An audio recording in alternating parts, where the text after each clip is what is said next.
If you follow the tenets that me and Andrew live by, it gets to the point where you have companies that are upwards of $1 billion in valuation. All it takes is 6 months of just showing up every day and you'll make minimum 30K a month. Minimum! And all of a sudden, you'll see that life can very quickly become an upward spiral.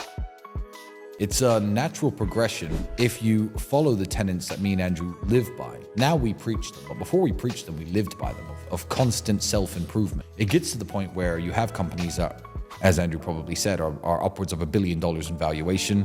You know, you're very smart, you've learned a lot, you've read a lot, you know a lot, you could speak very well. Over the course of years, all of my kickboxing training, I became the European kickboxing champion. I'm confident in the fact that I can protect myself and take care of myself. You evolve sort of and grow into the man that I guess you see today. It would be a very different interview when I was your age. I don't think I'd even made my first $1 million at 27. It was around about that time, maybe 6 months after. I was just turned 28. So the confidence and the aura comes with time only if, and I'll stress this again, only if you do the work. Every single day, or at least 5, 6, 7 days a week, if you're constantly grinding, constantly trying to improve yourself, one day you'll wake up and everyone's like, wow, you're smart and well-spoken and you dress well and you've got a bunch of money, and you're like, well, it didn't happen overnight. Yeah, it wasn't always like this. No. The 13-year-old kid selling CDs in school was not necessarily a standout character.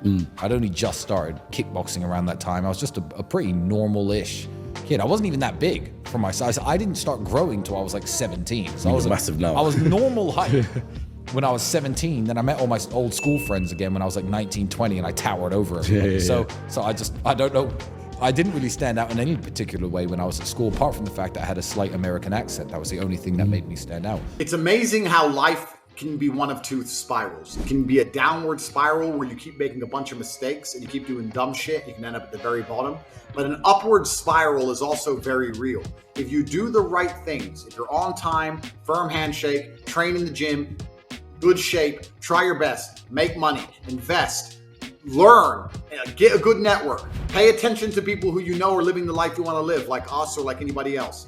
Perspicacious, indefatigable. If you're trying your absolute best all of the time, soon your life will start to improve. And when your life improves, you meet better people. When you meet better people, you can have more interesting conversations. You can make more money. You have a better network. You can go to new places. You can meet even more important people. And all of a sudden, you'll see that life can very quickly become an upward spiral. It's nearly impossible for people like you and I to now become broke. It's an upward spiral. We can't go poor. We know too many rich people. We can't not have good business ideas. We can't not fix problems. We can't not have fun. We can't not have good relationships with women. We can't not stay in nice houses. It's nearly impossible for us not to have everything we want. An upward spiral is also very real, and you nailed it with our friend here. Anybody who is below us and not on our level, if you really want to talk to us, you know exactly what to do to have a conversation with us. Become too important to ignore.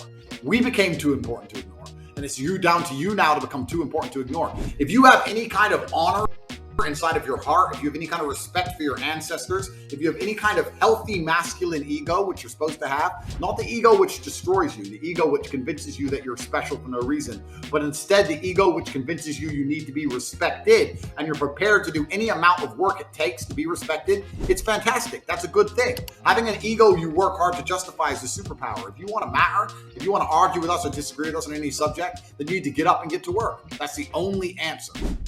We're blessed in the modern day to have the power of the internet. We can start any business we want from anywhere in the world, and some of you guys are still broke. Do you understand? You have no drive and you have no consistency. You're not consistent, that's why you fail. You give up. You try for a few days, you go like, oh, this ain't for me. You go to the next business, then you go to the next business, and where are you now? Nowhere. You're still broke. Do you understand? All it takes is 6 months of just showing up every day and putting your head down and locking in, and you'll make minimum 30K a month. Minimum. That's only 1,000 a day. Do you understand? It's measly, and you're still not there. Are you a rat, bro? Open your eyes. All you gotta do is stay consistent for 6 months, if even that, and do it every single day. And pick one thing and stop switching businesses. Pick one thing like advertising, or pick something like crypto, meme coins. Do you understand? Pick something and put your head down for 6 months. Lock in for 16 hours a day, and I guarantee you'll make cash. It's impossible not to, because you won't give up. If you don't give up, then you win automatically. But most of you guys quit. after a few days of hard work, then you'll never make it, bro. You won't even make it on the cotton field. You won't make it anywhere, bro. Because all it takes is just locking in for a few months and you'll make it. Now, next point. The way I kind of look at life is it's like a game, right? And you only have so much time in this game. So I'm 25 right now, maybe I only have 10 years left, 20 years left, 40 years left, 80 years, who the knows? But the point is, I only have a certain amount of time left on this planet. Now, I can look at my current position and think, oh, I could be in a better position if I use this previous time better. Or I could just look at my current position, focus on my position, focus on how much time I have left, focus on my current age and be like, okay, this is a good position, what move can I make next, right? And it's a very, very powerful mindset. Look at your current position, look at your age, look at the resources around you, look at the people around you and think, okay, what is the best possible move I can make from this position? And this is such a more powerful mindset than thinking about what's already gone wrong, because this mindset is more proactive. It's more thinking about, okay, what can I do right now? It doesn't matter what happened yesterday, it doesn't matter what happened the week before, it doesn't matter what happened 1 month before. All I can do is focus on the present moment. And as you start focusing on the present moment, you'll start feeling better about yourself and you'll start feeling more confident. You'll lose your anxiety and you'll gain confidence and conviction. Now, most people actually regret things because they'll think back on a certain situation in their life and they'll think or wish to themselves that they made a different decision than the decision they made. But what you have to realize is, in that moment, you wished for that decision. So why are you unhappy that you made that decision when you made that one? At that time in life, you were the person who made that decision, not that one over there. So accept it, right? There's nothing you can do besides accept that. At least now you're smart enough to understand that that was the right decision.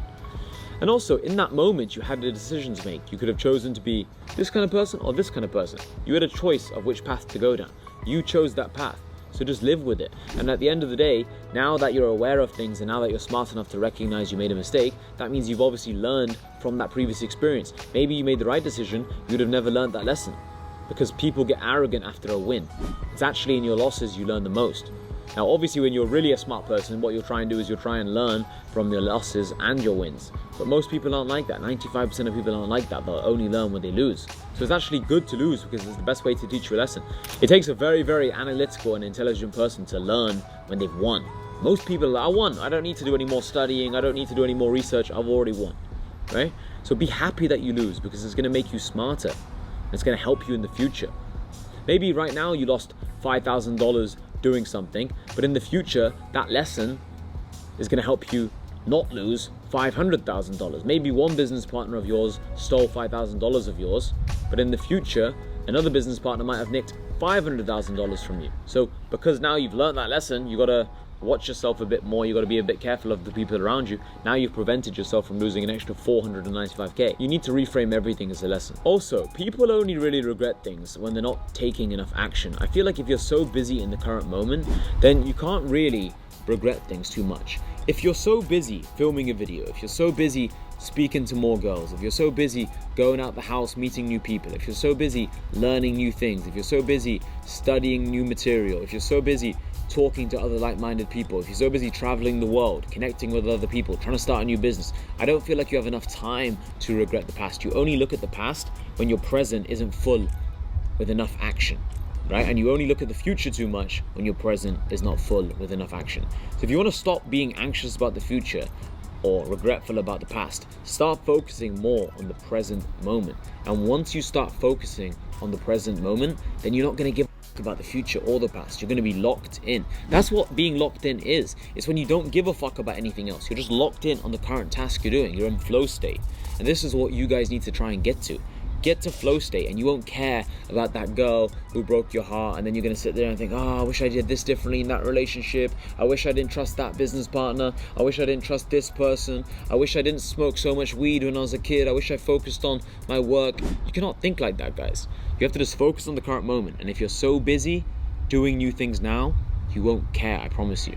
The only way to stop truly caring about the past and stop being regretful is understand that all of those things are lessons, and number two, just be so busy in the present moment you haven't got time to think about the past. Because if you have got time to think about the past, it means you ain't doing enough now. And if you ain't doing enough now, well then you're going to regret this moment again in the future. This is the key thing. So if you want to prevent future regret happening, well then what you got to do is you got to focus on right now and maximize it. I hope this video helps you guys. Peace.